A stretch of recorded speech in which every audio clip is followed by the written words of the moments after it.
banyak, begitu banyak penyebab ya yang menyebabkan terjadinya nyeri pada sendi. Nah, asam urat ini adalah ini yang saya bilang tadi, paling sering disebut ya, paling sering disebut dan paling sering dicurigai sebagai penyebab terjadinya penyakit sendi, sehingga kadang disebut dengan king of disease ya. Jadi orang lagi flu kan sakit badannya, jadi kira dia asam urat, padahal orang flu orang corona nyeri-nyeri sendi dia kira dia asam urat ya. Jadi selalu dikira penyakit sendi itu kalau sakit sendi adalah gout ya, atau asam urat, atau dulu disebut dengan disease of the king ya, jadi penyakitnya raja ya, karena dulu yang kena yang sakit gout begini yang raja-raja ya, karena konsumsi makanan mereka. Nah, apa itu artritis gout atau radang sendi karena asam urat? Itu adalah suatu proses inflamasi ya, atau peradangan yang disebabkan oleh adanya deposisi ya. Jadi harus ada deposisi dari kristal ya, kristal monosodium asam urat pada sendi atau jaringan lunak ya, yang menimbulkan gejala berupa serangan inflamasi sendi yang berulang. Jadi kadang orang bertanya, dok, saya tinggi asam uratku, kenapa tidak sakit sendiku? Karena belum terjadi deposisi asam urat ini di dalam sendi, jadi dia masih di dalam darah. Nah, kalau dia sudah masuk ke dalam darah, ke dalam sendi, maka disitulah nanti akan menyebabkan nyeri, karena asam urat itu akan dianggap sebagai benda asing oleh tubuh. Karena seharusnya normalnya asam urat itu berada di dalam darah, di dalam darah, bukan di sendi. Nah, makanya sakitnya di sendi yang diperiksa di darahnya untuk mengetahui orang asam uratnya. Nah, seperti itu. Nah, asam urat ini, kristal monosodium asam urat itu akan bisa berakumulasi di sendi, di tulang, di jaringan lunak dan rawan ya, tulang rawan, itu disebut nanti tofus ya, tofus kalau dia sudah masuk di situ, dan bisa sampai di ginjal ya. Nah, itu bisa menyebabkan nefropati gout atau gangguan nefron akibat gout, atau bisa dalam kondisi yang lebih berat bisa menyebabkan batu ya. Jadi asam urat itu tidak hanya di sendi ya, tapi bisa sampai di ginjal. Tidak usah mencatat poin-poin saja. Semua ini ada di buku ilmu penyakit dalam ya, yang ada 3 jilid itu toh, ada, sudah punya semua sudah ya. Jangan kau taruh di lemarimu saja supaya keren-keren bersusun 3 buku tebal. Baca nantinya, tandai saja, oh inflamasi, deposisi kristal sendi tulang. Nanti Anda baca mengulang sebentar sore, ulangi, atau malam habis maghrib ulangi apa yang supaya teringat kembali apa yang saya bilang. Tapi dengan Anda baca itu akan lebih tinggal ya. Nah, insidennya ya di Eropa yang banyak ya, di Eropa yang banyak agak tinggi ya, 13,6%. Kenapa? Karena mereka konsumsinya protein tinggi di sana ya, daging ya. Nah, kalau di Indonesia itu ya tinggi juga ya, angka Indonesia 1,7 sampai 4,8 ya. Nah, di Sulawesi Selatan, nah ini terutama Sulawesi Selatan lebih tinggi lagi 10%. Kenapa? Ada coto, ya, ada palu basah. Nah, itu semua sumber asam urat. Ya. Nah, ini contohnya, kasusnya misalnya seorang pasien laki-laki datang di Peratse Dr. Wahyudi di Samaritan dengan berumur masih muda, 34 tahun. Beratnya ya masih tidak terlalu berat ya, 165, 67. Bengkak ibu jari kaki kanan. Sakit. Nah, kejadiannya tadi pagi secara tiba-tiba. Nah, ini yang khas ya, mendadak tiba-tiba. Sebelumnya tidak ada keluhan sama sekali, tidak pernah ada sebelumnya, tidak pernah ada nyeri sendi sebelumnya. Tiba-tiba datang bengkak dan sakit. Malamnya pasien ada pesta, ya pesta, dan kejadian berulang ini pestanya. Ya. Nah itu biasanya kasusnya. Nah ini paling khas kalau kasusnya seperti ini. Ya. Datang nyeri dan biasanya tiba-tiba. Nah, seperti itu, ya. Jadi kalau ada orang nyeri kakinya Orang nenek-nenek 80 tahun nyeri ini kakinya ya belum tentu asam urat. Nah, coba lihat ya, usianya masih muda 34 tahun ya. Nah, kenapa asam urat ini disebut GOUT? Berasal dari gutta ya.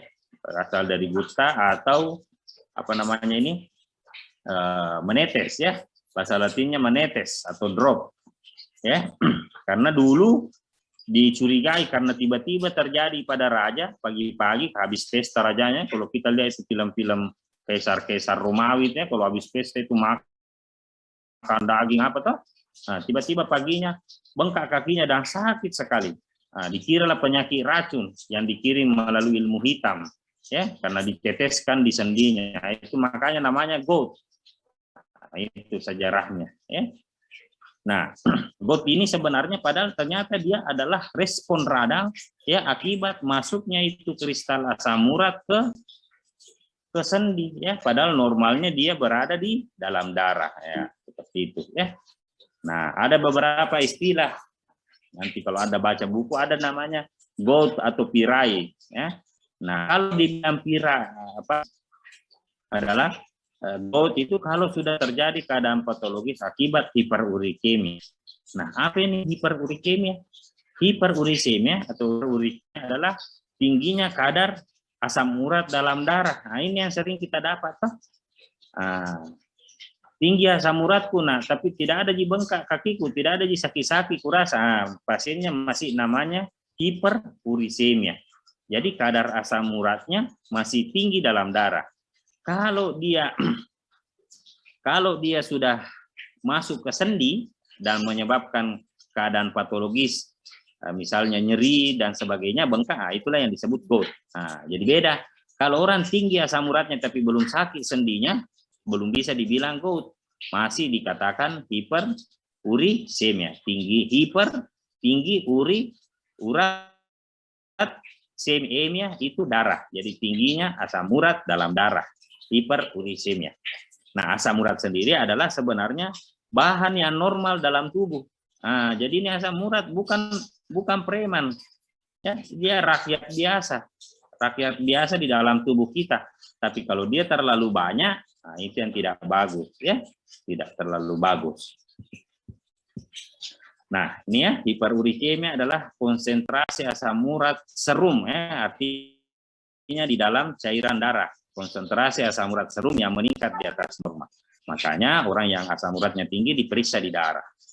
Kapan itu? Biasanya pria kalau masa-masa pubertas. Nah, kayak kalian ini kan mulai cenderung naik itu asam uratnya itu. Nah, kalau wanita ya, wanita justru kebalikannya. Nanti setelah menopause ya. Ya. Jadi biasanya perempuan itu lebih sedikit asam uratnya. Kenapa? Karena perempuan memiliki estrogen. Ya, memiliki estrogen. Nah, jadi asam urat itu bahannya normal. Nah, kalau jumlahnya normal tidak berbahaya, aman-aman saja. Kenapa? Dia berasal dari metabolisme purin. Ya, purin itu protein di dalam sel, ya, di dalam sel. Nah, dan dikeluarkan secara normal itu adalah melalui air kencing, ya, urin dan kotoran. Nah, ya, melalui. Jadi hasilnya bukan cuma dari makanan, coba lihat ini. Hasilnya dari metabolisme purin, ya, dari sel-sel tubuh kita sendiri, ya, yang selalu ada yang mati, ada yang hidup. Sel tubuh kita kan setiap hari ada yang mati. Nah, penghancurannya itu, nah, itulah yang disebut dengan salah satunya adalah asam urat. Nah, ya. Jadi kalau normal antara pembentukan dan pengeluarannya pasti tidak akan tinggi. Nah, selama tubuh kita bisa mengeluarkan melalui urin kita, melalui feses kita, maka pasti akan normal, ya. Sehingga nanti artinya apa? Orang yang sakit asam urat atau itu artinya orang yang mengalami ketidakseimbangan antara produksi asam uratnya dengan pengeluaran asam uratnya. Begitu juga nanti obatnya, dikurangi produksinya dan ditingkatkan pengeluarannya. Nah, seperti itu. Ya, mengerti ya? Nah, dari mana asam urat itu? Oh, tadi dikatakan dari purin. Jadi asam urat adalah hasil metabolisme akhir dari purin. Nah, purin nukleotide itu adalah komponen dari asam nukleat ya di inti sel. Ya, jadi pembentukannya bisa de novo biosintesis dan reutilization. Nah, hasil degradasi dari purin ini, jadi kalau sel tubuh kita mati, didegradasi, dihancurkan, sudah ada yang mengantuk, baru jam 7.30, sudah ada yang menguap. Cuci muka. Degradasi purin ini akan menghasilkan asam urat. Jadi kalau ada sel-sel tubuh kita yang tiap hari rusak, mulai dari kulit, seluruh organ tubuh, pasti setiap hari ada sel yang mencapai umurnya. Nah, itulah nanti yang didegradasi oleh tubuh di metabolisme, dan hasil akhirnya adalah asam urat yang kemudian dibuang melalui urin dan feses ya. Nah, sampai di sini belum ini.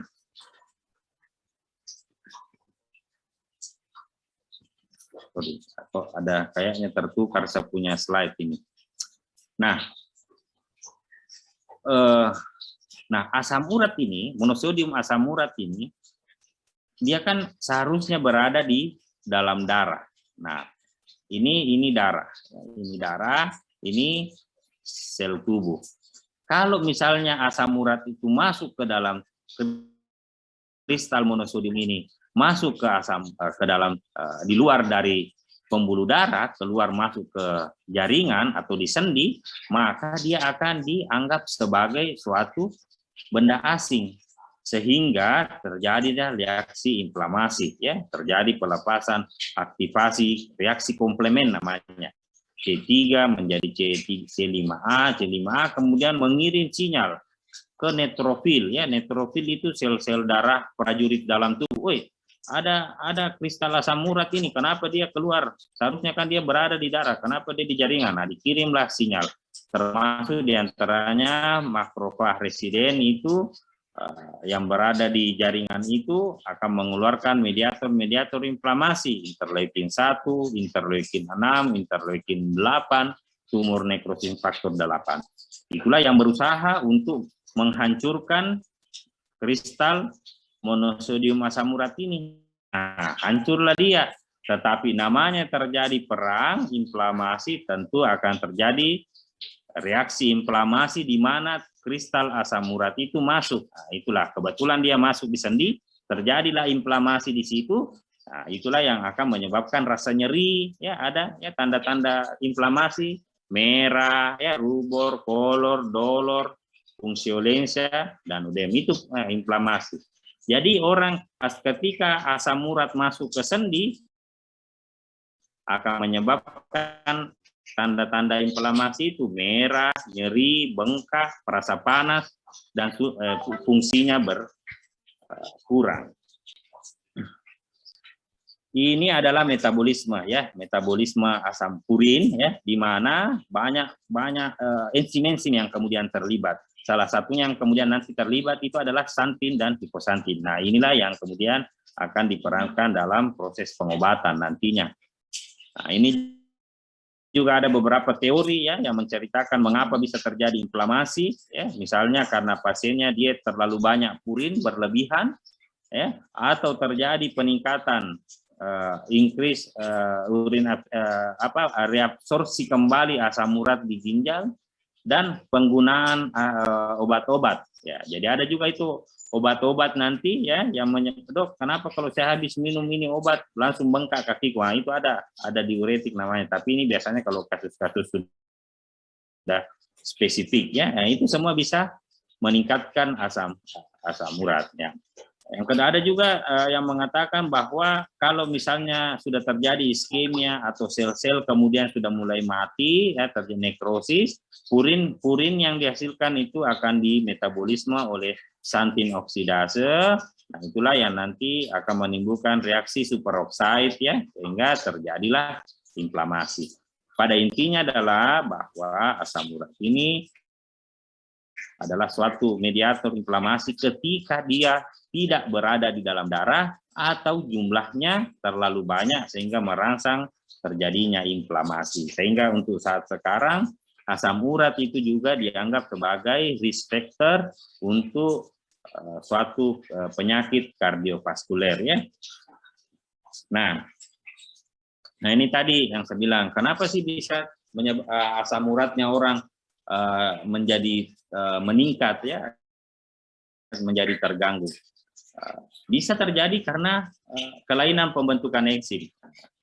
Ya, jadi memang enzimnya yang berubah, artinya enzimnya bekerja terlalu aktif. Ya, dia rubah terus itu purin menjadi asam urat.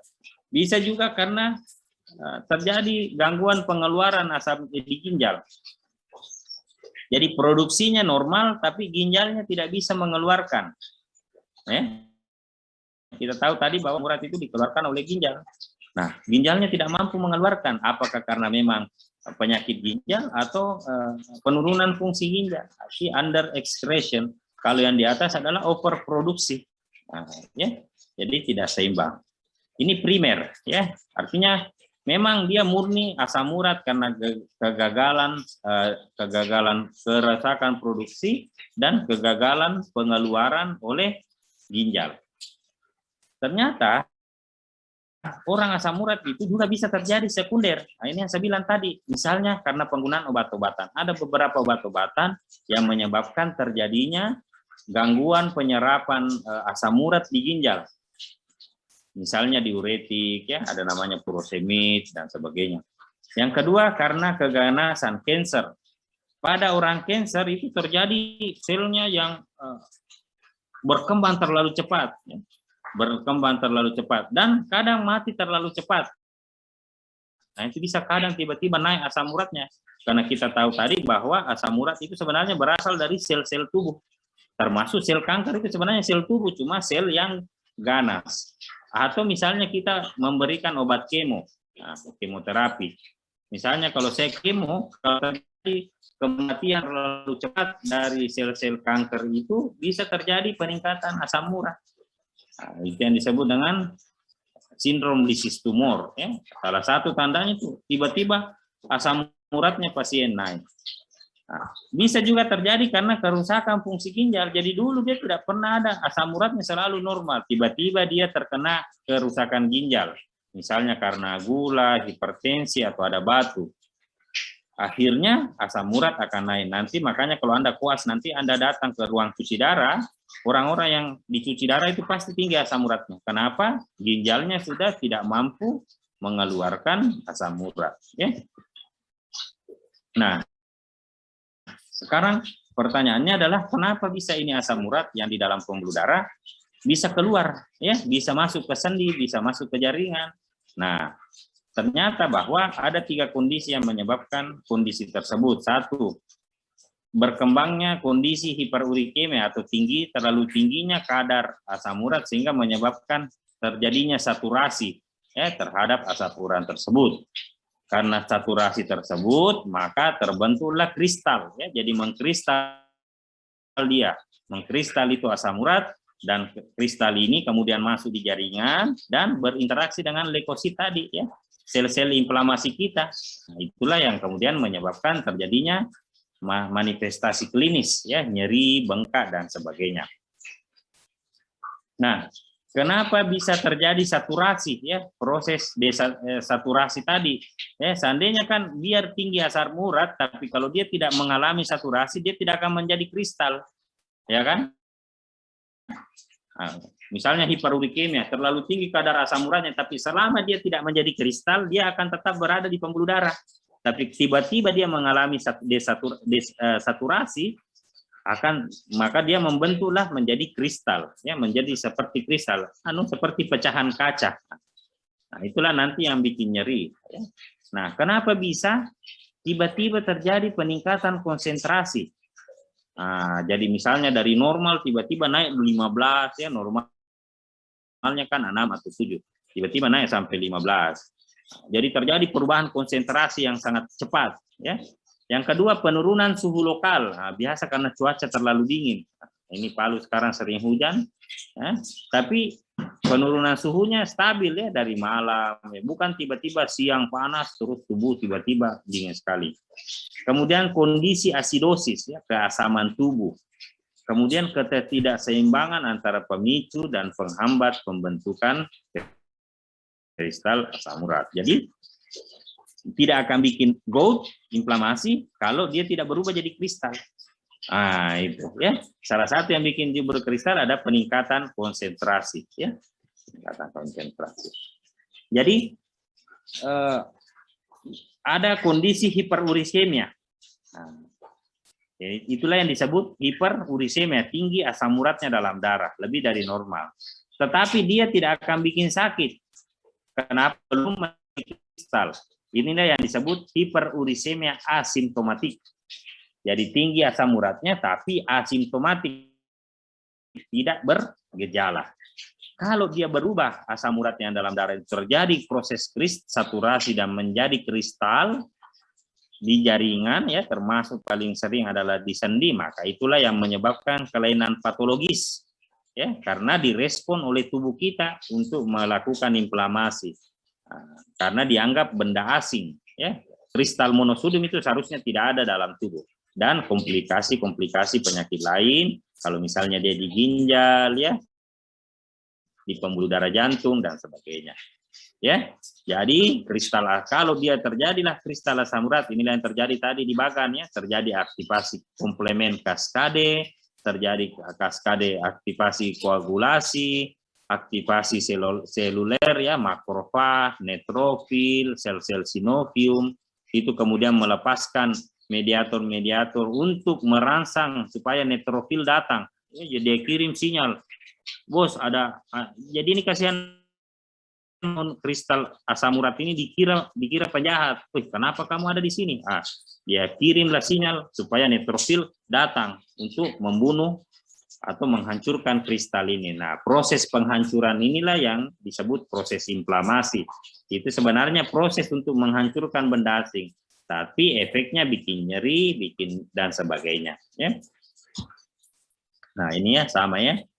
Ya, jadi kristalnya itu masuk di sendi, ya, disinilah terjadi proses inflamasi dengan berbagai reaksi-reaksi inflamasi yang terjadi yang saya jelaskan. Nah, itulah makanya nyerinya terjadi di sendi.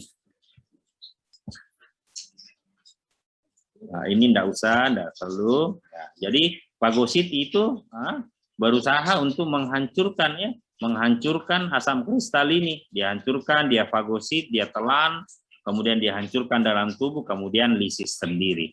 Nah, inilah proses inilah yang inflamasi, ya. Inflamasi itulah yang menyebabkan terjadinya nyeri, ya, jadinya nyeri pada ini sendi. Nah, ada istilah tofi. Tofi itu artinya akhirnya penumpukan asam urat di sendi, ya.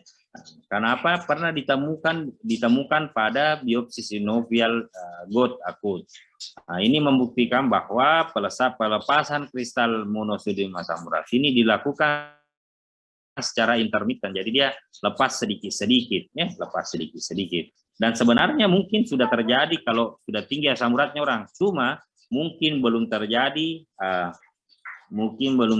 gejala, ya, mungkin belum terjadi gejala atau karena sudah mendapatkan pengobatan, ya, karena sudah mendapatkan, ya, pengobatan.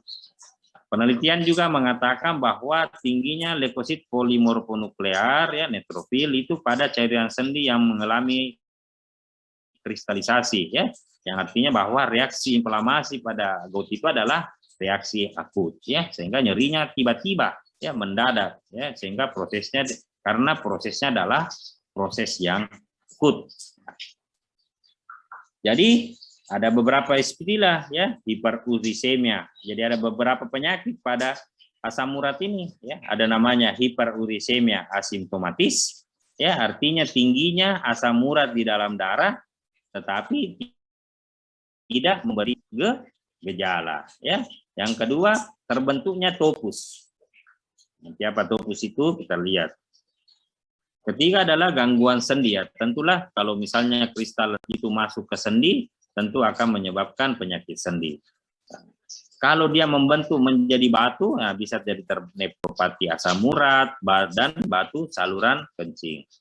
Dan ini yang saya bilang tadi, bahwa karena dia tinggi terus, akan terjadilah inflamasi, ya, terjadi inflamasi, bahkan terjadi di dinding pembuluh darah. Nah, sehingga dihubungkan sekarang dengan kondisi hipertensi dan penyakit jantung koroner.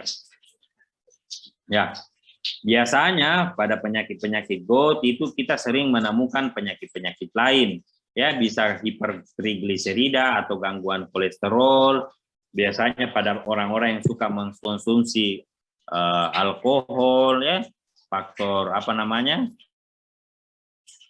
riwayat keluarga, ya, orang-orang yang gemuk, hipertensi, ada riwayat batu, ya, ada riwayat gangguan saluran cerna. Nah, jadi orang-orang yang begini periksa juga asam uratnya. Nah, meski dia tidak keluhkan, karena biasanya juga ditemukan, ya, meski jadi kalau ada orang selalu minum alkohol, periksa asam uratnya, jangan sampai sudah hiperurisemia meski belum menimbulkan gejala klinis. Nah, itu yang tadi yang sebut hiperurisemia asimptomatis, ya, karena belum terbentuk kristal asam uratnya. Nah, kita masuk yang berikutnya adalah artritis GOUT. Nah, kalau sudah istilah artritis artinya sudah terjadi radang di sendi. Itu bantu juga saya. Kalau terjadi radang di sendi namanya artritis Pireyi atau GOUT, ya. Nah, radang kristal monosodium pada sendi. Di mana yang paling sering? Itu di MTP1, ya, metatarsofalangeal, ibu jari jempol kaki. Nah, ini khas. Biasanya pertama di situ. Jadi kalau orang yang baru-baru, biasanya ibu jempolnya dulu itu yang ini kaki, ya, ada jempol di sininya. Nah, metatarsofalangeal. Di situ yang paling sering pertama, dan serangannya sangat akut. Loh, kemarin baik-baik, tiba-tiba ini pagi, dan sakit sekali. Nah, bagaimana itu sakit sekali? Bagaimana, ya? Sakit sekali yang sampai bikin kau menangis, bikin laki-laki menangis. Nah, kalau perempuan kan gampang, biasa cuma dikata-katai sudah menangis. Kalau laki-laki itu enggak, toh di situ. Jadi sakit sekali, ya. Nah, kalau kita lihat derajatnya atau stadiumnya, ada namanya stadium akut, stadium interkritikal, dan stadium kronis dengan topus. Nah, bagaimana itu? Ini dia. Sangat akut, 1-2 hari. Biasanya di sendi ibu jari kaki MTP1. Ini jempolnya, ya. Lihat jempolnya dia. Nah, di jempolnya. Merah, ya, bengkak, hangat, nyeri, dan tidak bisa digerakkan. Biasanya ada faktor pencetus kalau kondisi akut, ya, makan tinggi purin dan sebagainya.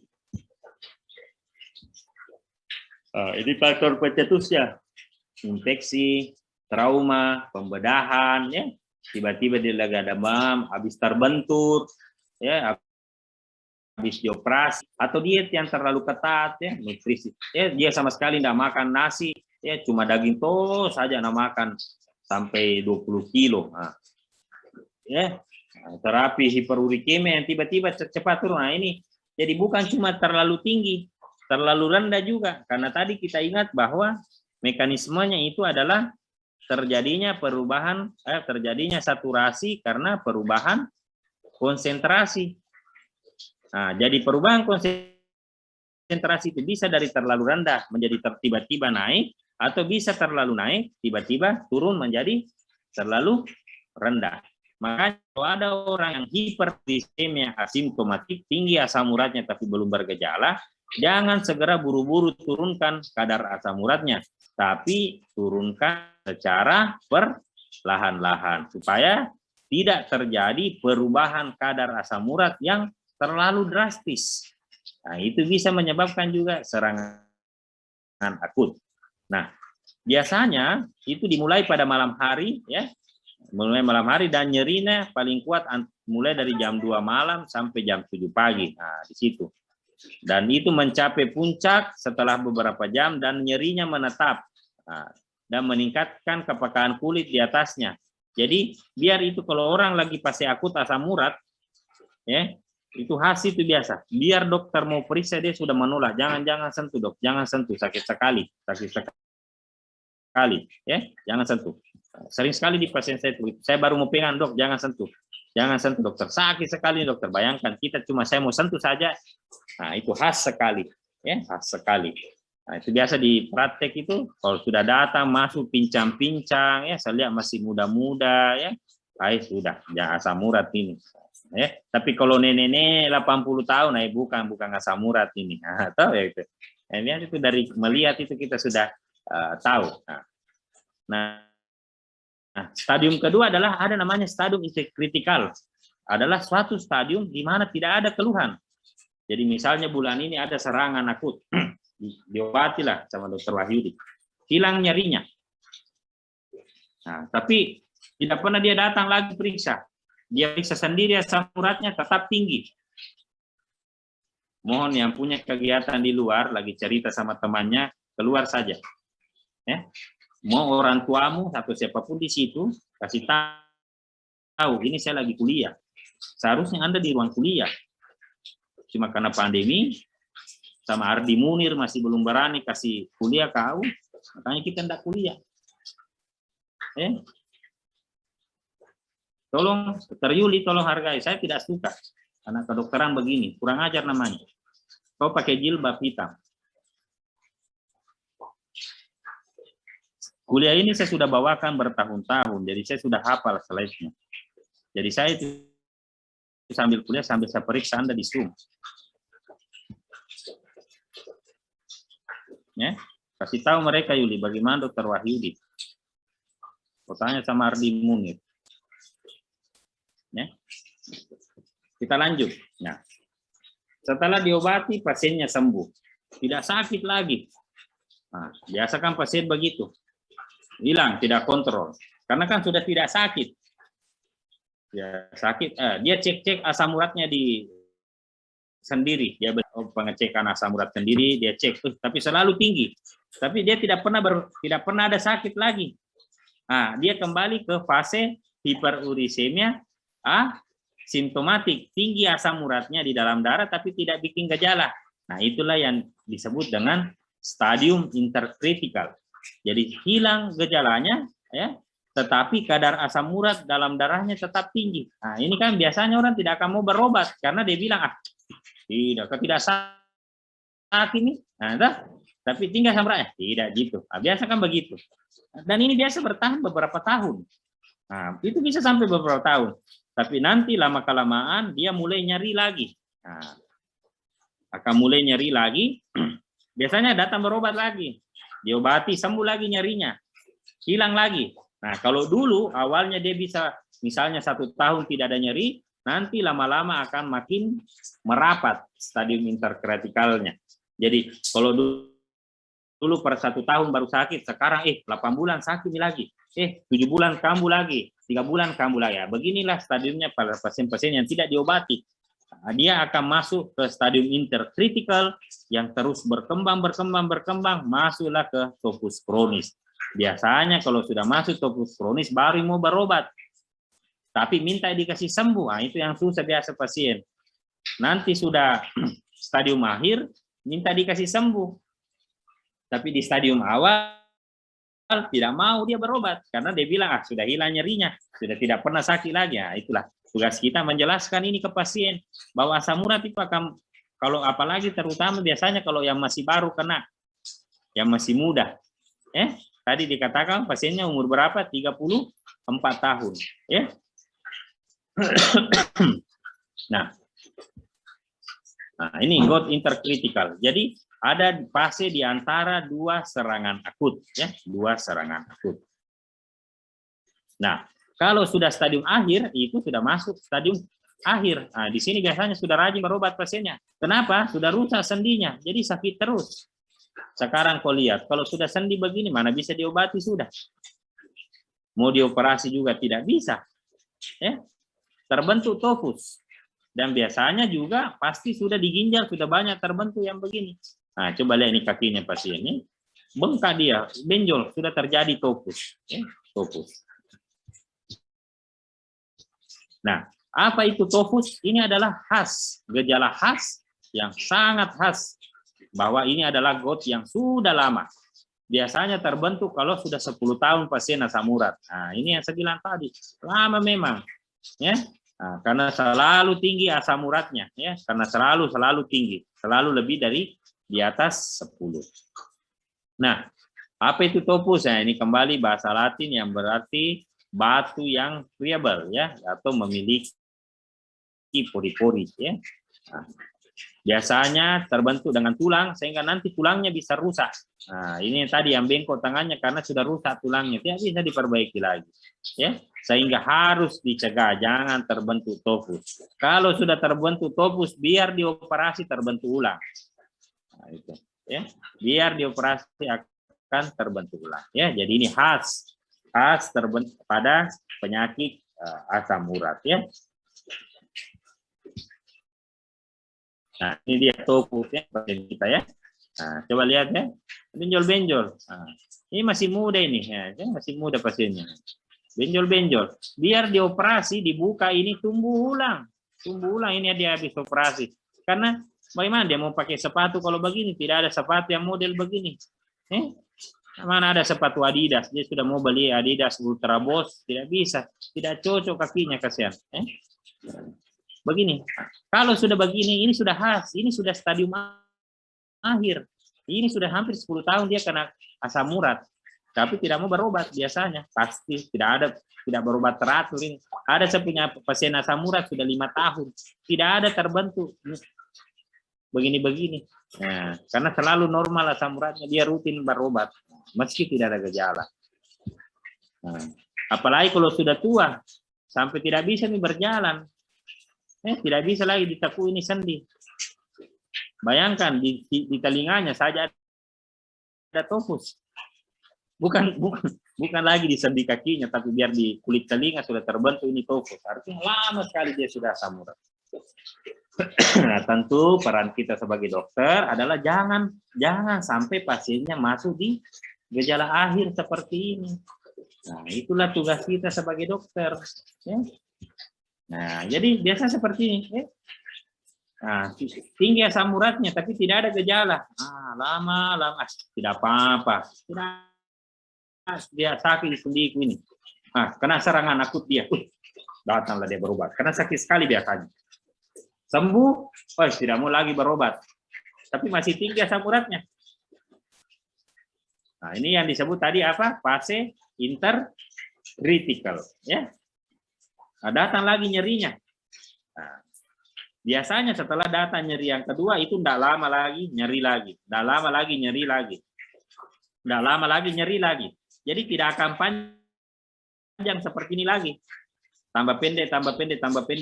Akhirnya sampai fase akut tidak ada nyeri terus nih. Nah, jadi kita sebagai dokter usahakan pasien berada di sini terus saja, interkritikal saja. Jangan sampai pasienmu masuk sampai sini. Nah, makanya edukasi baik-baik bahwa terapinya itu bukan cuma menghentikan nyerinya, tetapi bagaimana supaya tidak terjadi nyeri lagi karena akan masuk ke fase ini. Memang butuh waktu lama, tapi sayang kan kalau umur baru 50 tahun, kok sudah harus setiap hari kesakitan. Seperti itu, ya. Nah, bagaimana diagnosanya? Selain anamnesa, pemeriksaan fisik tadi, maka ada namanya kriteria ACR, ya. Kriteria. Nah, apa itu? Adanya kristal asam urat pada jaringan, ya, di jaringan. Ya, inilah gejala-gejala khasnya tadi. Memuncak. Jadi ini yang anamnesanya, anamnesa fisisnya yang nanti Anda lakukan kepada pasien. Apakah nyerinya memuncak dalam sehari, tiba-tiba langsung nyeri? Sudah pernah nyeri akut seperti ini dalam lebih sebelumnya? Ini menentukan stadiumnya atau interkritikal atau tidak. Apakah di satu sendi atau banyak sendi untuk membedakan dengan penyakit lain? Ada enggak kemerahan di sendinya? Ada enggak nyerinya? Satu sisi enggak, ya? Satu kaki saja. Ada enggak topusnya? Ya? Periksa asam uratnya. Ya? Sekarang pasien terbalik, langsung periksa asam urat. Ini dulu anamnesa pempis dulu. Nah, boleh di ronsen kalau bengkaknya tidak simetris, ya. Untuk melihat adanya erosi, ya, atau kita kultur cairan sendi untuk menentukan jangan sampai ini artritis septik, penyebab nyeri sendi yang lainnya. Kemungkinan kecurigaan suatu artritis gout apabila ditemukan lebih dari 6 dari kriteria ini, ya. Jadi dicatat satu-satu. Itulah anamnesa. Nanti saya kalau kok visite sama saya atau ujian akan saya tanya, dok, saya tegakkan diagnosa asam urat. Kenapa? Nah, ini. Nah, itu. Bukan karena jawabannya cuma karena ada nyeri sendi. Oh, enggak bisa. Nyeri sendi itu banyak sekali penyebabnya. Nah, biasanya kita untuk ini sebenarnya jarang kita lakukan karena untuk kepentingan penelitian saja. Karena bagaimana caranya kau ambil cairan sinovial, bayangkan sakitnya itu disentuh saja tadi sakit, apalagi kalau mau suntik. Nah, disedot itu cairannya. Nah, biasa ditemukan kristal asam urat seperti ini. Nah, bayangkan ini seperti ada pecahan kaca di dalam jaringannya, di jaringan sendi. Ya, pasti bikin nyeri, ya. Nah, ini ya, kalau difoto ya, fokus. Nah, ini sudah bikin rusak tulangnya, ya. Ini sudah melengkung ini tulangnya di sini. Rusak karena asam urat yang terdeposit, ya, terjadi gini. Kristal rusak sudah tulang, ya. Ini fokus, ya. Punch out lesion, ya. Khas punch out lesion, jadi seperti habis tembok yang biasa tembok, ya. Kalau laki-laki lagi marah tuh dia pukul tembok, nah, ada retak, ya. Ada retak di tembok. Itu punch out lesion. Nah, kalau sampai di ginjal, ya, terbentuk batu, ya. Nefropati gout, ya. Nah, di sendi, ya. Diagnosa bandingnya hati-hati, jangan sampai osteoartritis, jangan sampai artritis septik, ya. Nah, ini saya bilang tadi ini apa, lutut, ya. Ini lutut, ya. Jarang di lutut, ya. Untuk pertama jarang. Bisa di lutut kalau sudah kronis, sudah lama. Seperti kakek-kakek tadi, sampai di telinganya juga ada, tapi harus ada tanda khas untuk asam urat yang kronis. Apa namanya? Tofus. Kalau serangan awal biasanya di NTP1 dulu itu, paling sering. Di jempol kaki. Nah, itu biasanya masih serangan awal. Tapi kalau pasiennya sudah datang nyeri di sini, ya, perhatikan. Pasti ada tofus sudah. Cari di pasien. Cari ada tofus. Nah, kalau sudah ada tofus, artinya sudah lama ini pasien. Nah, jadi begitu kita jadi dokter. Ya, harus paham. Nah, kultur dilakukan kalau ada kecurigaan, bukan karena asam urat, ya. Ini bukan janda punya kompetensi sebenarnya. Nah, tentu kita edukasi pasien, ya. Lakukan latihan, fisioterapi, ya, obat-obatan, dan mengatur makanan, ya. Metabolisme ini kembali tadi, metabolisme asam urat, bahwa asam urat itu, purin itu bisa dari endogen. Dokter, saya ini jarang makan, bagus makanku, kenapa bisa tetap asam urat? Mungkin artinya sintesis purin endogennya yang terganggu atau pengeluarannya yang terganggu sama pasien. Nah, seperti itu. Dokter, memang saya makan dokter pagi coto, sore kaledo, malam stick, besok pagi niungga, apa malamnya pergi makan udang di Donggala, kepiting. Tidak ada, sanging protein saja dia makan. Nah, pasti artinya dietnya yang terlalu berlebihan. Nah, itulah yang menyebabkan. Tapi dokter, tinggi asam uratku tapi tidak nyeri, ya, hiperurisemia asimptomatik. Nah, itu ya, jadi enaknya beda-beda diagnosanya pasien. Nah, bagaimana terapinya? Tentu yang paling pertama adalah terapi simptomatis. Hentikan dulu nyerinya. Nah, tidak usah berpikir dulu kasih turunkan asam uratnya. Hentikan dulu nyerinya dengan obat-obat antiinflamasi. Ada namanya colchicine, ada kortikosteroid, ada oral antiinflamasi non steroid.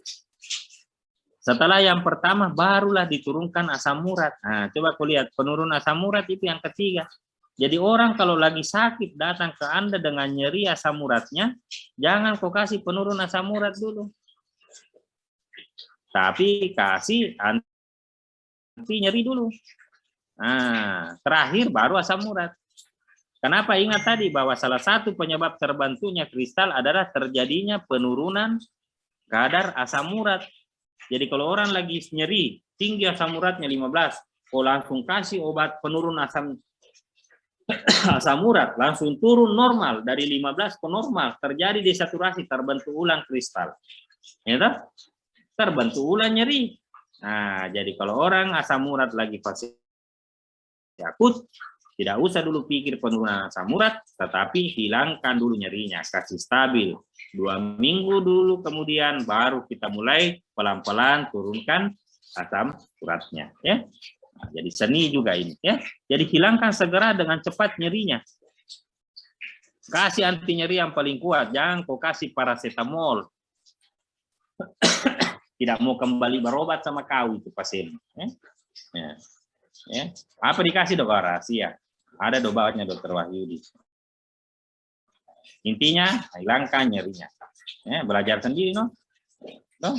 Yang kedua setelah itu jangan cuma berpikir dok, hilang nyerinya. Edukasi pasien bahwa ini harus ada namanya fase interkritikal. Ini akan berjalan terus. Jadi dia harus rutin mengontrol asam uratnya. Ya. Bukan cuma pergi kontrol cek. Oh, sudah tahu nilainya, tapi tidak berobat ya, tidak ada gunanya. Bukan kontrol namanya itu, cuma mau tahu berapa asam uratnya. Nah, banyak juga pasien begitu. Nah, ya, jadi kalau stadium akut, anti nyeri dulu, anti nyeri belum diberikan penurun asam urat. Nanti di interkritikal dan stadium jenis kronis itu sudah mulai masih bersamaan. Nah, ini memang agak ada seninya, ya, ada seninya. Yang intinya kalau stadium akut itu tidak boleh diberikan dulu obat penurun asam urat. Dok, bagaimana kalau dia sudah sementara minum obat asam urat, tiba-tiba nyeri? Nah, jangan rubah dosisnya. Biarkan dulu segitu, tambah dengan anti nyeri, anti inflamasi. Ya. Ya, jadi obat-obat inflamasinya apa? Ada natrium diklofena, ya, colchicine, naproxen, ya, bisa dengan prednisolon dan sebagainya, ya. Jadi banyak pilihan, ya. Ini bagaimana cara kerjanya? ONS itu menghambat jalur seleksi jalur COX-2 yang berperan dalam proses inflamasi. Kadang kita kombinasi ONS ini dengan ada namanya colchicine, ya, obat antiinflamasi yang khusus untuk nyeri asam urat. Cuma hati-hati dengan colchicine karena colchicine ini bikin diare. Nah, bikin diare dia. Biasa itu pasien, dok, hilang sakitnya tapi mencret-mencret saya, berlebihan dosisnya colchicine. Biasa dapat dari dokter umum, dokter saya dikasih colchicine tapi kenapa saya hilang memang sakitnya tapi mencret saya. Oh, itu efek dari colchicine-nya. Ya. Nah, apa itu colchicine? Jamu. Nah, jadi jangan kira dokter tidak pakai jamu. Ekstrak dari pohon Colchicum atomale. Nah, dia menghambat proses fagositosis kristal asam urat oleh neutrofil. Tapi dia memang dari senyawa kimia herbal, tapi sudah terbukti manfaatnya. Beda dengan yang orang jual-jual. Ya, ini colchicine biar dipakai pada orang Eropa. Ya, ada pernah pasienku, pasien dari BK itu orang Eropa, ya, dia bawakan obat asam uratnya itu colchicine juga, ya. Nah, jadi itu, ya, jadi jangan pernah bilang kita dokter cuma pakai, ya, ini herbal juga, ini H2O, ini kimia juga, itu air minum kimia, ya, H2O namanya. Jadi itu banyak persepsi di masyarakat yang salah yang kita harus benarkan. Nah, berikutnya adalah kortikosteroid, ya, antiinflamasi, bisa diberikan oral atau injeksi. Cuma kalau injeksi itu tentu harus dokter spesialis, ya. Nah, profilaksis ya tentu bagaimana mencegah supaya jangan sakit lagi. Tentu dengan cara ya mengatur makanannya, mengontrol asam uratnya dengan obat-obatan dan diet, ya. Nah, jadi penanganannya ya tentu mengatur makanannya, ya, obat-obatan yang mencegah perubahan metabolisme purin menjadi asam urat atau obat-obatan yang meningkatkan meningkatkan pengeluaran asam urat oleh ginjal, ya. Jadi kalau pengeluarannya banyak, masuknya sedikit, insya Allah kadar asam urat juga akan berkurang, ya. Jadi ada obat allopurinol, ada obat-obat uricosuri. Nah, bagaimana dietnya? Tentu diet seumur hidup, tapi tidak boleh juga terlalu ketat sampai puasa hebat, ya. Banyak minum air putih supaya kencing-kencing supaya keluar melalui urin asam uratnya, ya. Hindari menggunakan obat-obat minuman yang beralkohol, ya. 9, 10.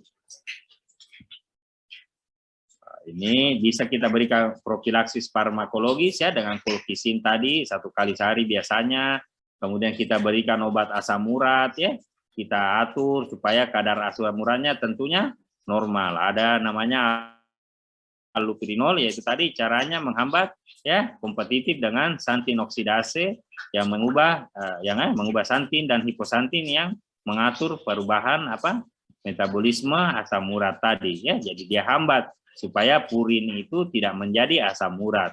Ada juga obat-obat yang bekerja dengan cara meningkatkan ekskresi asam urat melalui urin. Jadi dia membuat urin kita itu, ginjal kita membuang asam urat lebih banyak dari biasanya. Ya, ada probenesis, sulfonylureas dan benzomaron.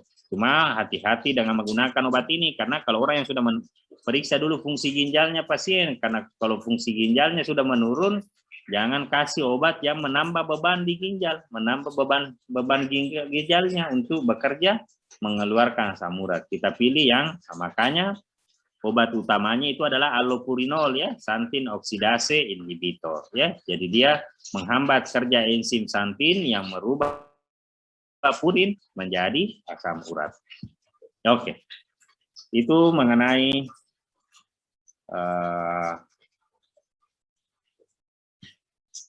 asam urat ya. Ada pertanyaan?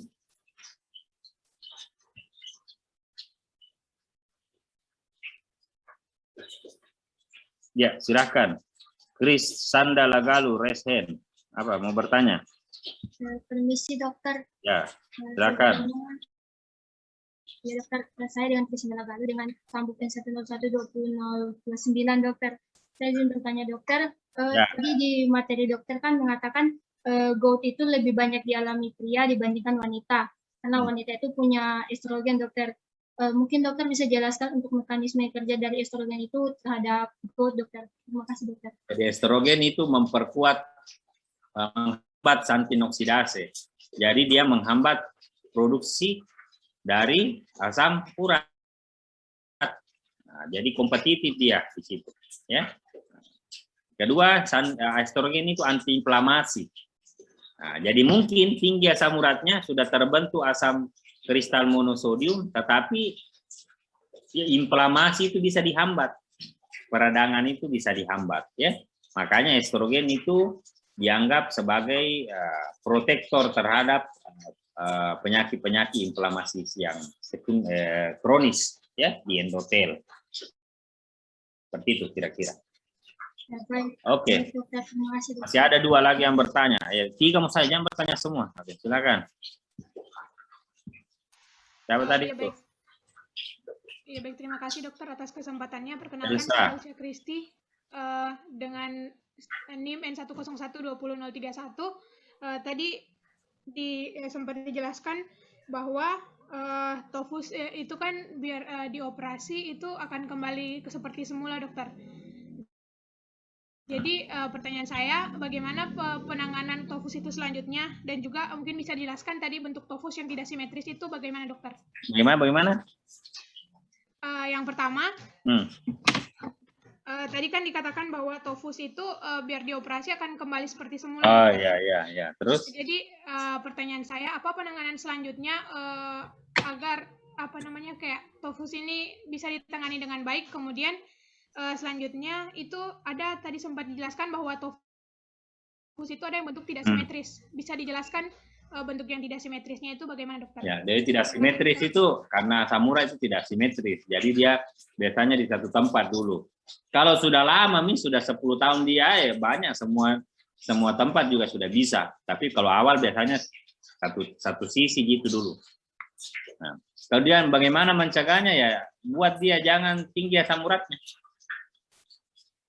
Karena percuma dioperasi kalau tetap tinggi asam uratnya tetap terbentuk. Tapi biasanya pengalaman itu karena dia mungkin sudah lama asam urat, jadi meski kita kasih obat asam urat biasa tetap terbentuk lagi. Ya, masih teorinya bilang tidak terbentuk, tapi tetap terbentuk. Itu tadi saya bilang, jangan sampai pasien mau masuk dalam fase akut, ya, fase kronis. Oke, satu lagi. Sebelum kita melanjut ke kuliah berikutnya. Masih ada yang resen? Tadi masih ada satu. Sudah ya?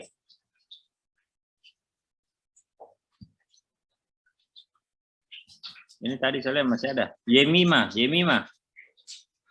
Kuresen atau Permisi kapan? dokter. Permisi dokter, iya dokter. Apa? Permisi dokter, perkenalkan saya Ima Agnes dengan sambuk N101-20075. Izin bertanya dokter, jika ada pasien nyeri sendi terus berobat ke dokter di stadium akutnya dokter, setelah sembuh dia akan masuk di stadium interkritikal dokter. Kemudian saat nyeri-nyeri sendi dia minum obat sendiri tanpa konsultasi dokter. Dokter, apakah itu akan tetap masuk ke stadium kronik dengan tofus dokter? Ya, terima kasih dokter. mengobatkan belum tentu mencapai target. Ya kan? Beda-beda tiap orang, berapa miligram, berapa kali, berapa sehari yang membuat kadar asam uratnya akan di bawah normal. Kalau dia minum obat sendiri, beli sendiri di apotek. Karena dikasih yang 100 mili. Ternyata kebutuhannya 300 mili ya, sama saja. Jadi mengobati orang itu ada target terapi. Supaya tidak terjadi komplikasi. Sama orang gula. Dokter, saya tiap hari minum obat gula. Iya.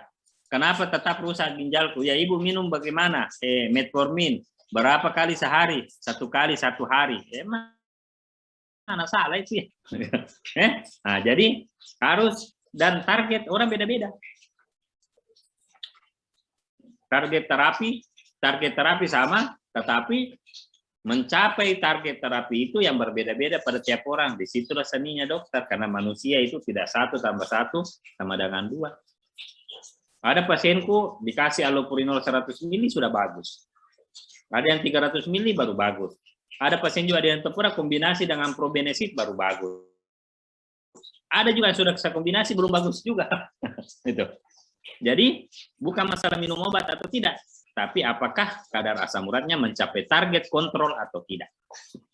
Nah, itu, ya. Nah, itu mengobati pasien. Ya. Permisi dokter, terima kasih dokter. Bagus pertanyaannya semua. Nanti saya kasih susah soalnya karena saya lihat bagus pertanyaannya, jadi pintar-pintar kayaknya semua. Oh, jangan nanti justru kalau rajin-rajin harus soalnya yang mudah-mudah. Oke, kita masuk ke nyeri sendi yang berikutnya. Nah, ini tadi yang berhubungan dengan yang bertanya, dokter simetris atau tidak simetris. Nah, ini yang sering simetris.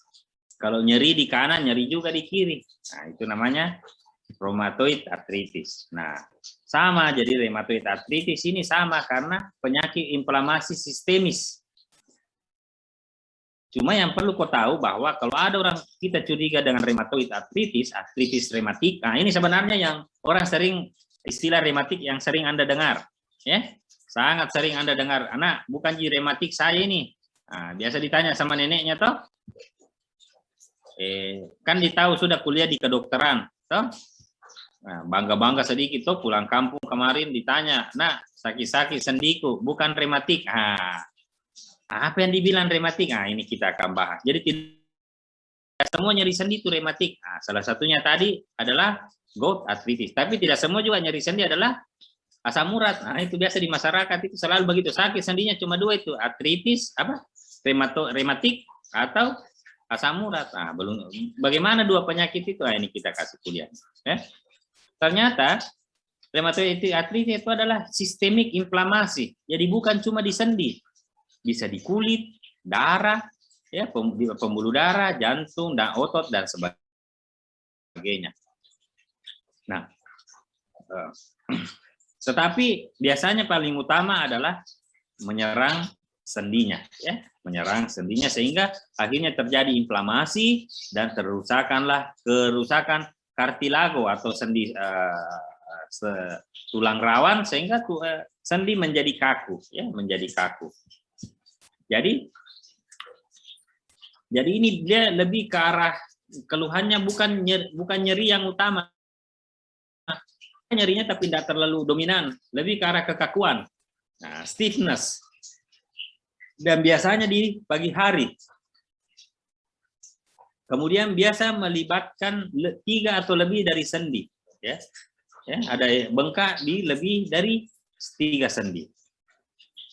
Nah, di mana paling sering di mana di proximal interphalangeal, metacarpophalangeal dan wrist joint. Nah, jadi ini di tangan paling pertama. Nah, di interphalangeal, metacarpophalangeal dan wrist joint.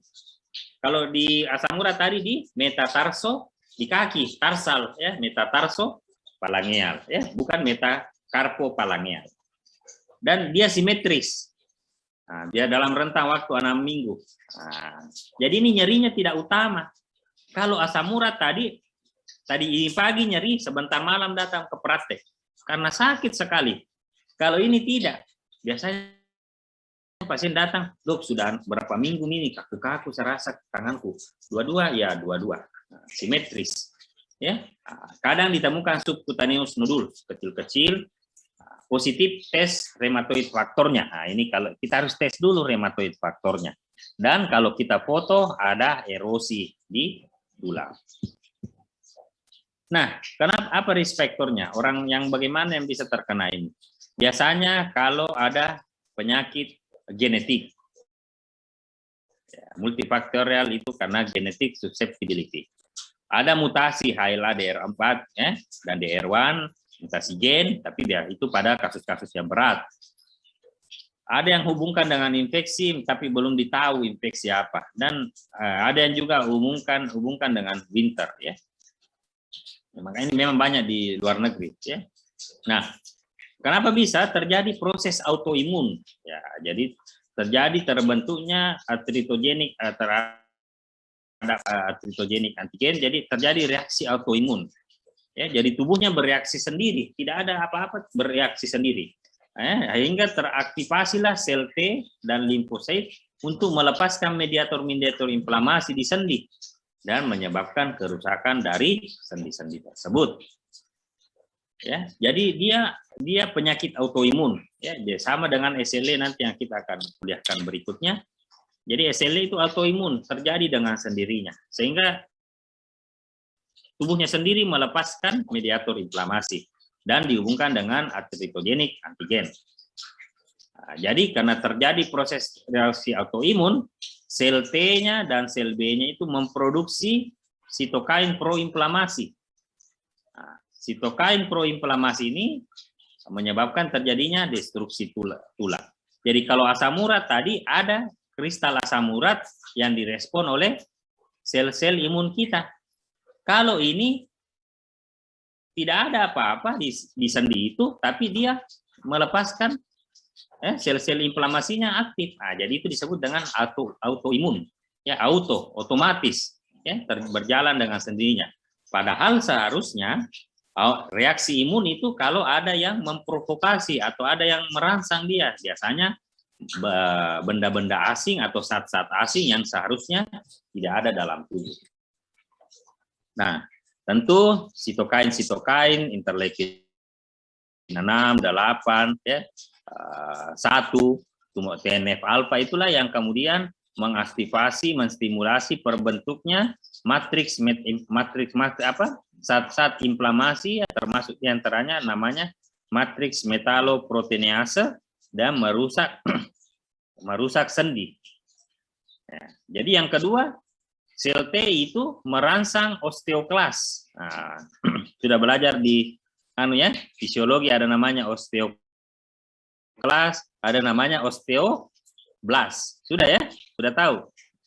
Belum?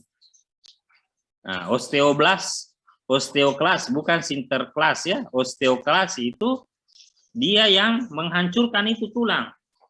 Kalsium kan ada sendi, ada kalsiumnya ya. Periosteumnya. Nah, osteoklas itu yang memakan. Nah, ada namanya juga nanti osteoblast. Kalau osteoblast itu yang menyusun. dia susun lagi itu yang sudah rusak itu tulang-tulang dihancurkan oleh osteoklas, datanglah osteoblas, dia susun ulang itu, dia semen ulang itu tulang, dia perbaiki ulang. Nah, jadi seimbang antara osteoblas dengan osteoklas. Nah, kalau orang rematik, sel T itu ya, sel inflamasi itu akan mengaktifasi osteoklas. Jadi ini osteoklas terlalu rajin.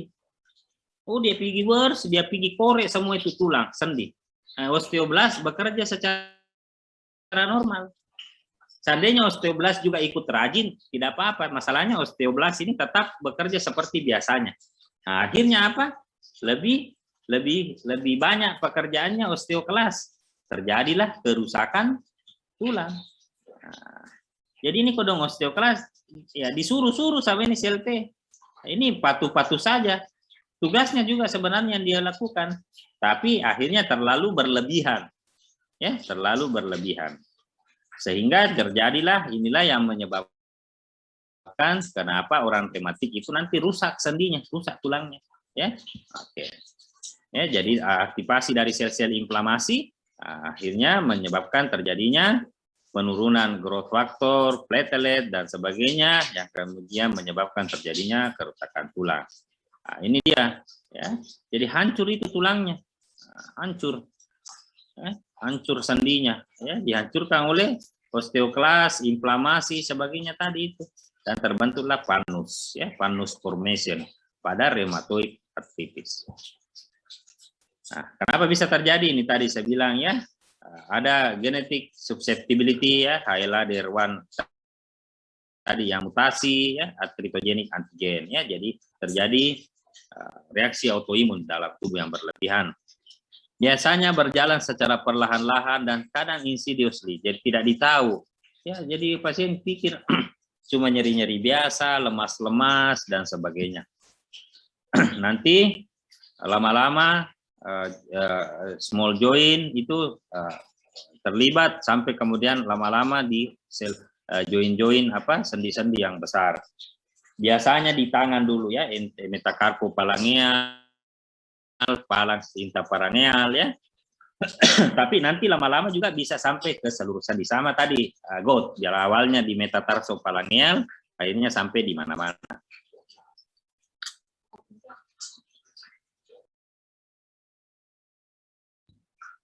Ya. Sama tadi ada swollen, ruam, nyeri ya, dan kekakuan ya. Kekakuan tapi kemudian biasanya akan membaik setelah mulai kerja. Nah, itu. Nah, biasa makanya tadi di kriteria diagnostiknya berlangsung lebih dari 6 minggu. Nah, jadi kadang ini menetap. Ada juga biasa kaku 1 hari, hilang nih. Nah, itu bukan, ya, mungkin kecapean saja kalau yang begitu. Tapi kalau berlangsung terus-menerus setiap hari sampai lebih dari 6 minggu, harus hati-hati. Ya. Nah ini. Nanti lama-lamaan bisa terjadi di seluruh sendi, meskipun pada awalnya adalah di phalanx interphalangeal, metacarpophalangeal, dan oris joint. Gejalanya sama ya, gejala inflamasi, ada nyeri, bengkak, kaku, terutama pada pagi hari atau kalau tidak beraktivitas. Ya, atau kelemahan, demam, dan penurunan berat badan. Ya, biasanya tidak simetris ya, di ujung-ujung, di distal, di kecil, ya, metacarpophalangeal, oris joint dan sebagainya. Nanti lama-lama bisa terjadi ulnar deviasi, swan neck deformity dan botonia, apa nih bahasa Prancis? Botonial deformity. Yang bagaimana itu? Ini botonial deformity. Jadi seperti apa ini? Swan neck. Apa ini swan? Angsa, leher angsa. Jadi tangannya, kalau kau kasih lurus tangan itu kan lentik begini. Tapi kalau dia orang artritis rheumatoid itu biasanya bagaimana ya, tidak bisa kita ikuti. Seperti leher angsa. Ya. Nah, siapa yang biasa lihat tangannya neneknya begini? Biasa yang nenek itu yang 80-90 tahun begini sudah. Ya, ternyata ada botonial deformity di jempol ya. Seperti ini ya, melengkung ya, karena rusak sudah ini sendinya. Seperti itu, ya. Terjadi kerusakan sendi Ya. Ini normalnya ada cartilago, ya, ada tendon, otot. Ini sendi rusak, ya, karena proses inflamasi. Nah, kita tahu tadi bahwa ternyata rheumatoid itu meski memang awalnya di sendi, tapi dia adalah penyakit inflamasi yang sistemis. Jadi bisa nanti terkena di mata, kulit, ya, rheumatoid nodul, di saraf, ya, bisa terjadi di semuanya. Karena inflamasinya nanti adalah inflamasi yang sistemis, bekerja di seluruh tubuh, di saluran pernafasan, di sistem kardiovaskuler, di ginjal, di hati dan sebagainya. Ya, nah, beda tadi kalau asam urat itu lebih banyak di ginjal membentuk batu. Nah, tentu kita harus bedakan dengan nyeri sendi yang lain, misalnya viral arthritis, connective tissue disease, ya, orang lupus, ya, lupus erythematosus, polyarthritis gout, ya, gout yang sudah lama. Ini bedakan tentu kalau sudah gout yang sudah lama, tentu ada apa namanya? Akan ada tofus, ya, akan ada tofus. Kalau osteoartritis biasanya pada usia tua. Saya lihat Ardi Munit sudah kasih kuliah, ya, gangguan sendi pada usia tua. Nah, itu paling sering osteoartritis karena sudah kurang itu minyaknya. Tapi osteoartritis itu biasanya satu sendi, ya, sendi-sendi besar yang menopang tubuh, apa, lutut, ya, pinggang. Nah, itu orang-orang tua itu. Toh beda toh. Kalau rematik itu nyeri sendi-sendi yang kecil. Nah, artritis septik dan sebagainya. Tentu diagnosanya tadi, ya, gejala klinis, ya, tentu kita harus periksa darahnya, apakah ada anemia, apakah ada pemanjangan laju endap darah, ya, menandakan inflamasi, periksa hati, ginjal, ya, periksa urin untuk melihat di ginjal dan hati apakah terjadi kelainan juga, ya. Nah, dan yang paling penting adalah periksa rheumatoid factor. Cuma memang beberapa pasien saya yang periksa itu rheumatoid factor, itu biasa yang positif cuma 60-70%. Jadi tidak 100% juga. Jadi ada saya punya pasien itu akhirnya saya periksa lebih dalam baru ditahu bilang positif. Rheumatoid factor memang yang paling murah.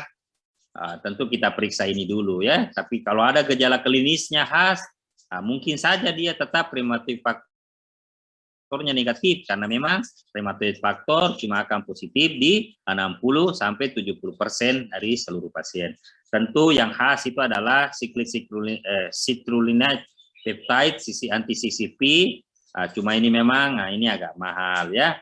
Biasa juga kita periksa, hati-hati jangan sampainya adalah SLE. Tentu kita periksa antinuklear antibody, dsDNA, anates. Cuma memang hati-hati ini mahal. Jangan langsung kau periksa. Tukang beca sakit sendinya kau suruh periksa CCP dengan antinuklear antibody, tidak ada uangnya 10 juta. Jangan, ya, kau kirim dulu ke kami, nanti kita yang pikir-pikir, edukasi ke pasien, lihat klinisnya. Jadi tidak sembarang ini periksa, ya, jangan langsung suruh ke Prodia periksa anti dsDNA, anak profil, waduh, kasihan, mahal sekali itu, ya. Nah, ini, ya, kalau kita foto rusak sendinya, coba lihat sendinya jadi hitam semua, hilang densitas tulangnya, ya. Tulang yang normal itu seharusnya mengkilat putih. Nah, ini hilang, ya, karena destruksi. Nah, terjadi botonier deformation dan swan neck appearance. Nah, ini khas, ya. Seperti leher angsa. Nah, ya, leher angsa begini tuh. Ada yang pernah lihat angsa? Adakah angsa di Palu? Tidak ada toh. Ada. Saya tidak pernah lihat angsa di Palu, ya. Ada yang dari di biasa banyak itu di Tolai, di Tolai banyak toh. Mana ada orang Tolai sini? Ada? Mengaku kok. Biasanya ada itu kalau diuntat dari Tolai, ada? Made mana? Kadek, mana Kadek? Putu. Kan itu saya nama Kadek, Putu, Made, Ketut. Tidak ada yang dari Tolai. Mana ketua kelas? Ketua kelas. Permisi dokter, ya dokter. Tidak ada dari Tolai ketua kelas. Hah? Tidak ada orang Bali. Tidak ada, ya, tungguin. Mana ketua kelas? Ketua kelas? Permisi dokter, ada dokter. Mana? Mana? Siapa namanya ketua kelas? Nyoman. Bukan, Komang. Tidak ada. Mana ketua Permisi kelas? dokter, Mana? yang adanya dari Toili. Oh, Toili. Ya. Siapa itu? Dewa dokter, Dewa Agus. Oh, pantas tidak. Dewa, mana kok Dewa? Halo dokter, iya dokter, saya Ada dokter. angsa di kampungmu? Ada beberapa dokter, cuman jarang-jarang dokter. Pernah kok dikejar waktu kecil? Tidak dokter, cuman ganggu angsa Itu saja. mengerikan itu ya, itu kejadian paling horor kalau kita waktu masa kecil itu diburu angsa. Nah, kalau yang tinggal di Palu saya kira tidak ada ya, tidak ada. Jadi ku kata kejadian paling horor itu diburu angsa. Ya, menurut saya waktu kecil dulu. Kalau kita pergi mengaji. Ya, sekarang kan saya lihat sudah angsa sudah sangat berkurang. Nah ini ya hancur dia punya tulang kasihannya dan biasanya di sendi-sendi yang kecil ya, sendi-sendi yang kecil. Ya. Bagaimana obatnya? Tentu antiinflamasi ya untuk bantu hilangkan nyerinya, obat-obat anestetik ya, kortikosteroid dan ada namanya disease modifying anti rheumatoid drugs DMARDs. Nah, cuma memang Anda tidak ya dilarang meresepkan ini karena harus pengawasan, tapi Anda harus tahu, jangan nanti ada pasien petugas dipergi dari praktekku saya kasih methotrexate, kok tidak mengerti obat apa ini. Saya kasih kloroquine, ini kan obat malaria, kenapa dikasih? Wah, itu jadi ada DMARD namanya, disease modifying anti rheumatic drugs ya, methotrexate, penicillamine, azathioprine, kloroquine, hidroxychloroquine, sulfasalazine dan oral bolt ya. Nah, dia adalah memiliki efek ya, menekan inflamasi, ada juga obat-obat lain biologi respon multiplier ya, obat ACE, ada kira-kira cuma ini mahal. Ada obat yang terkenal sekarang Kemra. Tocilizumab tahu sering dengar orang COVID. Dulu karena sebenarnya anti interleukin-6. Kita tahu di inflamasi ada mediator lama salah satunya adalah interleukin 6. Ya ada interleukin 1, interleukin 6, interleukin 10, NL itu semua mediator pro-inflamasi. Ada obat interleukin 6. Yang sering Anda dengar ya, mohon bantuan Kemra. Tocilizumab itu harganya 3 juta satu kali suntik. Satu kali suntik 3 juta. Jadi kalau satu hari 2 kali suntik 6 juta. Ada nanti mahal jadi mahal. Ada sinoptomimi ini tidak keras kalau sudah sekali. Ya sudah itu mau ganti ulang ini masih jarang demikian. Ya operasi ya, jadi operasi ini ada efeknya bahaya adalah depresi karena nyerinya tidak akan hilang kalau tidak diobati inginnya karena selalu tubuhnya sendiri yang mengaktifkan untuk terjadi dan bisa terjadi disebabkan vaskulitis, pembuluh darah, perikarditis, pembuluh paru, hati, dry syndrome, fisika, neuropati, sindrom dan sebagainya. Jadi bisa dideteksi sangat ini memang sangat sulit. Kita konsul ortopedi untuk operasi pencegahan infeksi ya dan sebagainya.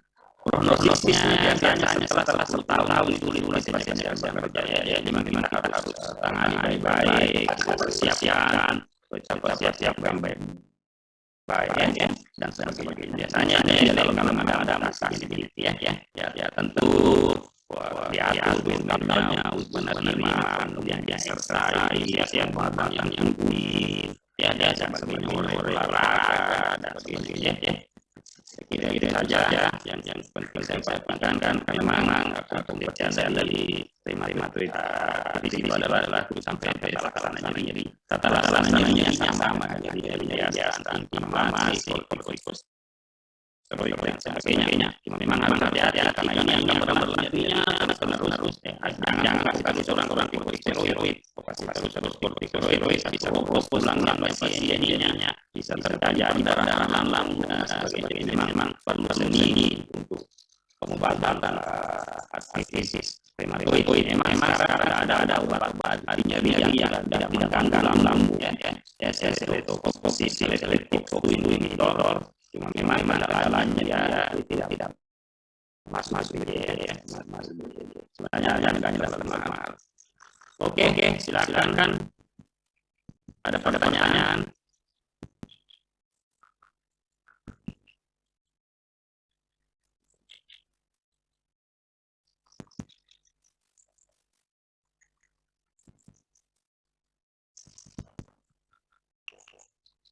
Masih ada pertanyaan? Langsung aja. Pertanyaan tanda lagi. Kalau tadi pertanyaan belum. Silakan. Untuk faktor yang mematikan kan soalnya ciri khas titik benar-benar tidak ada bagaimana dokter itu sebenarnya memeriksa reaktif autoimunnya. Jadi sebenarnya kalau dia napai itu sudah diperiksa semua sisi-sisinya, stonnya, semua sudah diperiksa. Kita sudah tahu apakah ini autoimun scleroderma, apakah SLE dan sebagainya. Nah, untuk rheumatoid itu sisi-sisinya yang positif. Nah, itu maksudnya. Yang penting Anda tahu bahwa ada pemeriksaan autoimunnya. Nanti dilihat ada namanya tes dan anti-DNA itu sebenarnya menandakan reaksi anti-inflamasinya terhadap sel reaksi autoimunnya terhadap tubuhnya sendiri.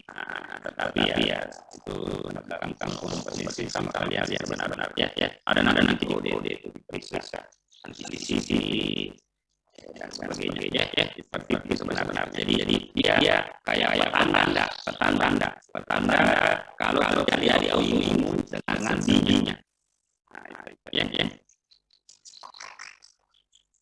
Ya sama namanya nanti diabetes sel yang diantar di 3 aku banyak kali kemudian dia merupakan selnya tapi itu sudah ada dalam sekalian ya. Oke. Good. Ada pertanyaan lain?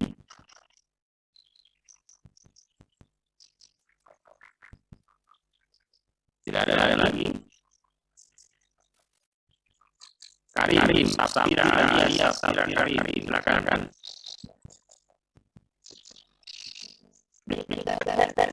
Ya.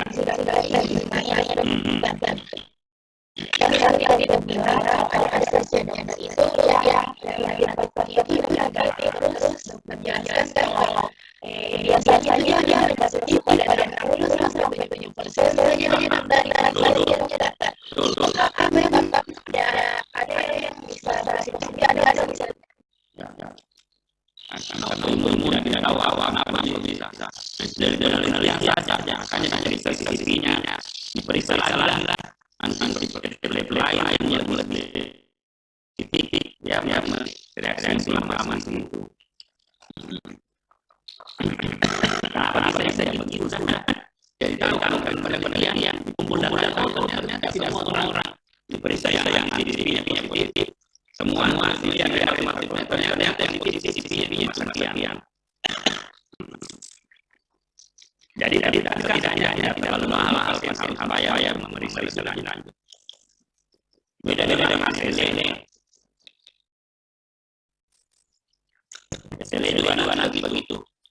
Bisa saja ada tesnya negatif, tapi tidak naik yang positif.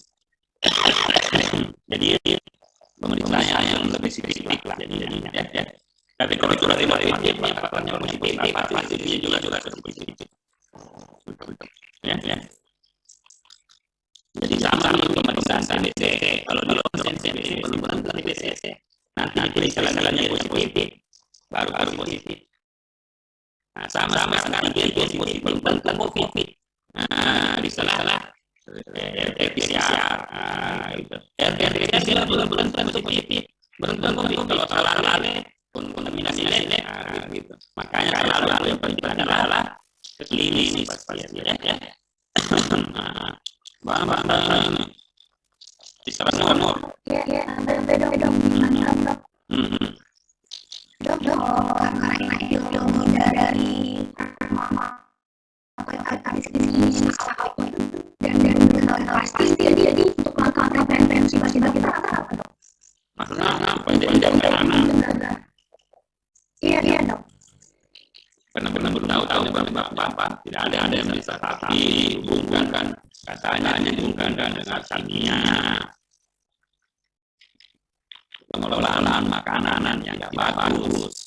Dulu itu rata-rata tidak ada karena SD. Kenapa makanya bagus? Dari tidak ada pestisida, tidak ada jangkut, kayak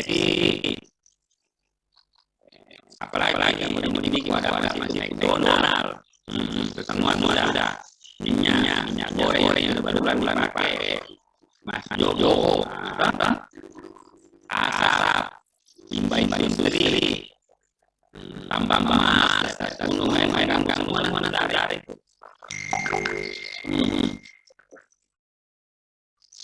Minuman kemasan plastik ini.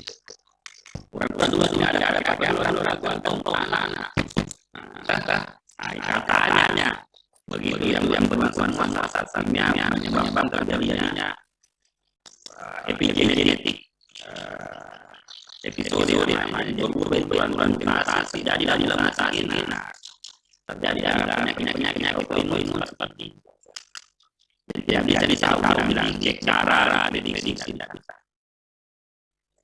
Cuma saja dia positif belum tentu dia jadi positif siapa yang benar. Nanti dia ini nanti ada penyakit lain. Jadi ada interaksi antara gen, lingkungan dan pola hidup. Ya. Mulai sehat, olahraga, sepeda, goes baik. Nah, lagi. Tadi perasaan ada pertanyaan ngomong tadi itu. Ya, ada lagi yang mau bertanya. Kalau tidak ada, kita cukupkan sekian yang hari ini. Untuk lanjutannya tadi saya minta ke kelas minta jam berapa tadi jam 1. Tapi kalau tidak bisa besok pagi. Besok atau besok jam berapa ya? Bisa besok.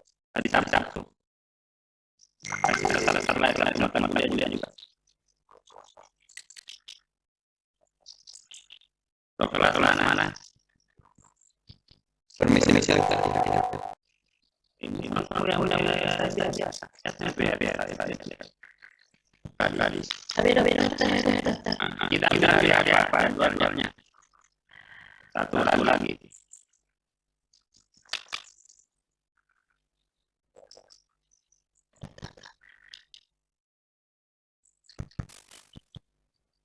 Beda untuk hari ini yang biasa ada